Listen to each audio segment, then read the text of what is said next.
Bonjour à tous et bienvenue sur ce nouvel épisode de notre formation au C# pour les débutants. Dans cet épisode, on va parler des paramètres et arguments des méthodes. C'est le dernier épisode qui concernera la programmation impérative en général, avant de passer à la programmation orientée objet. On l'a vu précédemment, les méthodes ou fonctions sont des blocs d'instructions que l'on associe à un nom, à la façon d'une variable. Ce nom permet ensuite de lancer ou d'invoquer la méthode dans notre code, ce qui exécutera la suite d'instructions qu'elle contient. Mais nos méthodes peuvent avoir besoin d'informations pour s'exécuter. Par exemple, si on crée une méthode pour calculer la puissance d'un nombre, il faut qu'elle ait accès à deux valeurs, le nombre et sa puissance, et cette méthode nous renverra la valeur calculée. Il y a deux moyens pour qu'une méthode en C# ait accès à des variables extérieures. Soit ces variables sont à la portée de cette méthode, c'est-à-dire en C# que ces variables seront des champs appartenant au même objet, mais nous reparlerons des objets dans nos prochaines vidéos. Soit, sujet de cette vidéo, on va passer ces informations à la méthode au moment où on l'invoque. Dans ce cas, on fournit une ou des valeurs ou références à notre méthode en utilisant des paramètres. Avant de passer à la pratique, je vais faire un encart vocabulaire pour éviter toute confusion par rapport aux termes paramètres ou arguments. Vous pourrez entendre les deux et ils désignent à peu près la même chose, avec la finesse suivante. Je paraphrase, les paramètres sont utilisés pour passer des valeurs ou des références de variables aux méthodes. Les paramètres d'une méthode récupèrent leurs valeurs réelles à partir des arguments spécifiés au lancement de la méthode. Vous voyez donc que les arguments sont les valeurs que l'on place entre parenthèses au moment où on invoque la méthode, là où ils deviendront des paramètres à l'intérieur de la méthode au moment où on va les utiliser.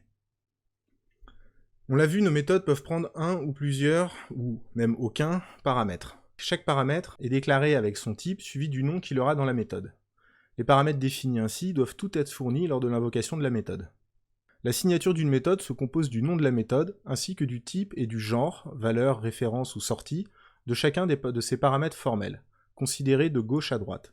La signature d'une méthode ne contient pas spécifiquement le type de retour, ni le modificateur params. Le modificateur params peut être utilisé pour spécifier un paramètre qui prend un nombre variable d'arguments, y compris aucun. Ce paramètre doit toujours être indiqué en dernier dans la liste des paramètres au moment de la déclaration de la méthode. Il ne peut y avoir qu'un seul paramètre précédé du mot-clé params. Les mots-clés out et ref. Le mot-clé out permet de passer un argument par référence plutôt que par valeur. La méthode ne récupère pas la valeur contenue dans cette référence, mais une simple référence à la variable fournie, c'est-à-dire en fait une référence à un emplacement dans la mémoire. Il permet à la méthode de retourner plusieurs valeurs en plus de son type de retour normal. Vous voyez dans cet exemple, la méthode m renvoie un booléen, donc une valeur true ou false, et elle renvoie aussi un entier, out int s. Ça veut dire qu'on pourra à l'intérieur de notre méthode assigner une valeur à s, mais il aura fallu au préalable créer l'emplacement mémoire qui contiendra cette valeur. Et avec le mot-clé out, on ne pourra pas utiliser toute valeur assignée avant la méthode. Le mot-clé ref, lui, passe aussi la référence de la variable, mais c'est dans le but d'utiliser sa valeur initiale, comme n'importe quel paramètre, et de réassigner une nouvelle valeur et ainsi de disposer de cette valeur à jour dans la suite de notre code.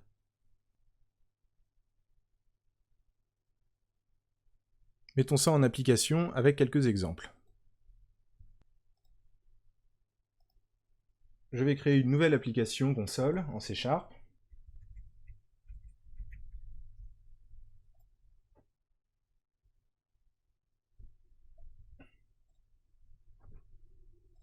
Donc nous l'avons vu dans les vidéos précédentes et nous l'avons déjà utilisé, les paramètres sont passés entre les parenthèses qui suivent l'invocation de la méthode. Par exemple,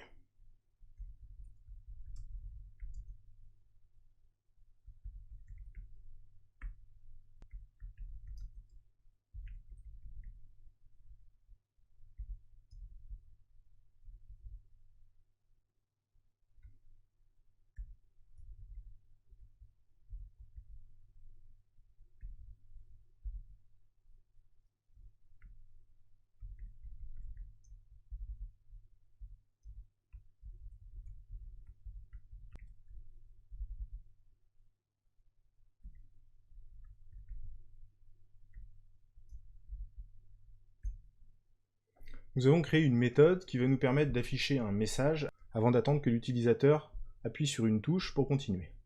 On va donc appeler cette méthode pause. Et donc on peut invoquer cette méthode à l'intérieur du même objet tout simplement en tapant pause. mais on a spécifié dans cette méthode qu'elle devait prendre un paramètre de type chaîne de caractères. On peut donc lui fournir ce paramètre entre les parenthèses au moment de l'invocation de la méthode. Par exemple,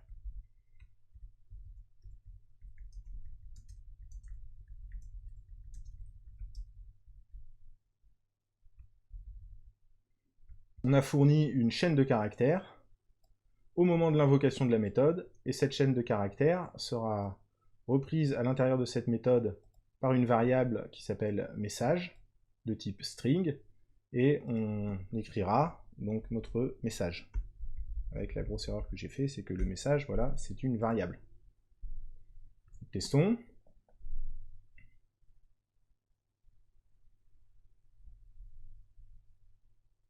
Voilà. Donc on affiche hello world, qui est cette ligne-là. Puis appuyez sur une touche pour continuer, avec l'espace absent, puisque j'ai oublié l'espace ici. Et on attend qu'on appuie sur une touche. On peut donner une valeur par défaut à un paramètre. Par exemple, je pourrais ici indiquer que, au cas où je n'ai pas envie de fournir de chaîne de caractères au moment de l'invocation, je pourrais utiliser cette ligne par défaut, donc appuyer sur une touche pour continuer.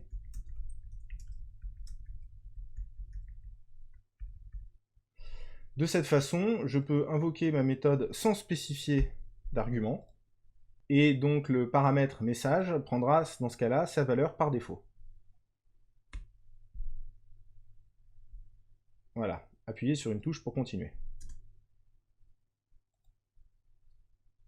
Maintenant, si je lui fournis un paramètre, enfin plus exactement un argument, puisque c'est au moment de l'invocation, donc si je fournis ici une chaîne de caractères,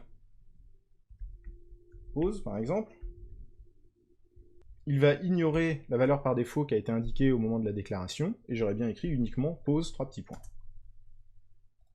Je peux aussi fournir cette variable, je peux aussi fournir cette chaîne de caractères sous forme de variable. Par exemple,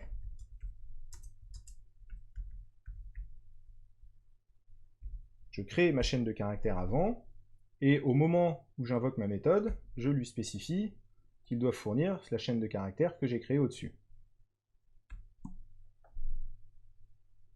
Ce qui marche très bien.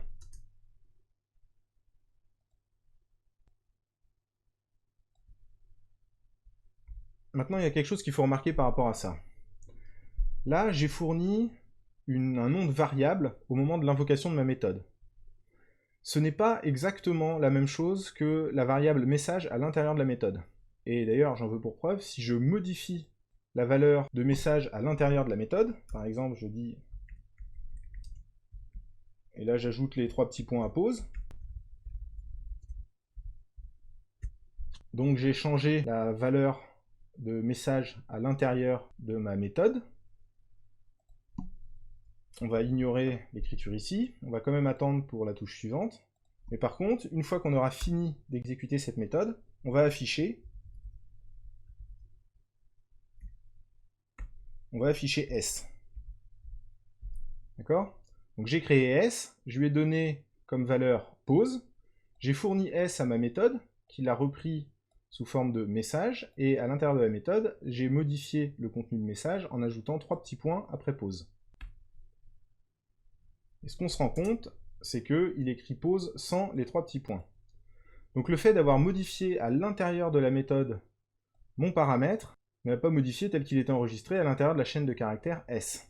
C'est pour ça qu'on a les mots-clés out et ref, particulièrement dans ce cas-là le mot-clé ref.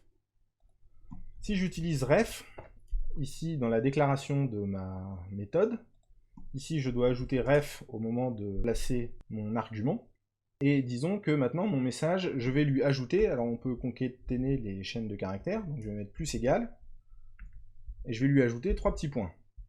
Et maintenant, si j'exécute ce programme, après avoir appuyé sur espace, j'ai bien pose 3 petits points. Donc, pose, le contenu de S a bien été transmis à ma méthode pose, qui lui a ajouté les 3 petits points, et ensuite, après l'exécution de cette méthode, au moment où j'ai voulu afficher le contenu de S, S contenait bien les 3 petits points ajoutés à pause.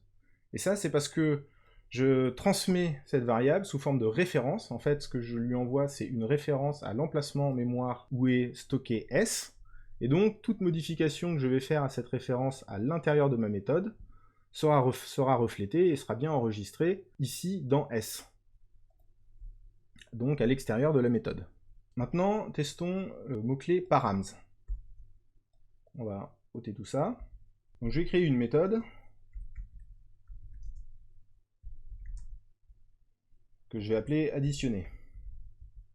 Addition. Et je peux vouloir additionner un ou plusieurs nombres. Donc je vais utiliser pour le coup params. Et je vais lui spécifier que il a comme paramètre un tableau d'entiers.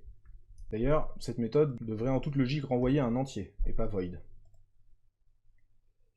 Donc j'ai spécifié un tableau d'entiers. Donc maintenant, ce que je peux faire, c'est créer une sorte d'entier qui servira de résultat, que je vais initialiser à 0. Puis je vais passer dans toutes les cases de mon tableau d'entrée, que je vais appeler valeur, au pluriel. Je vais passer dans toutes les cases de mon tableau d'entrée et les additionner les unes après les autres à ma valeur de départ, R, qui était de 0. Puis je vais renvoyer ce résultat. Au final, j'aurai return R. Donc pour ça, on va utiliser une boucle for each.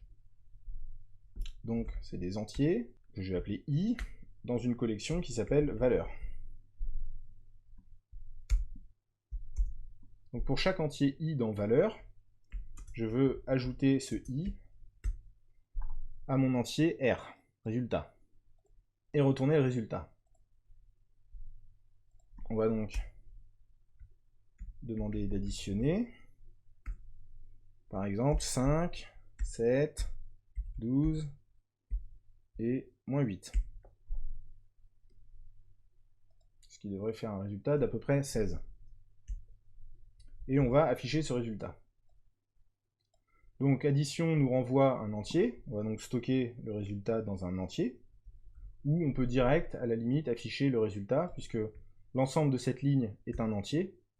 Je peux tout simplement mettre l'ensemble de cette ligne à l'intérieur de ma méthode writeLine, qui donc écrira l'entier directement. Voilà, 16. Donc j'ai bien 5 et 7 et 12, qui font 24, moins 8, 16. On reparlera un petit peu plus des mots-clés out et ref, parce qu'ils ont d'autant plus de sens quand ils sont utilisés à l'intérieur d'un objet. Donc on en reparlera au moment de discuter des types de références et des types de valeurs par rapport à la programmation orientée objet. Mais pour l'instant, on a fait le tour, dans les grandes lignes, de ce que sont les paramètres ou arguments quand ils sont utilisés au moment de l'invocation de la fonction. J'espère que cet épisode a été clair et vous servira par la suite, et je vous dis à la prochaine.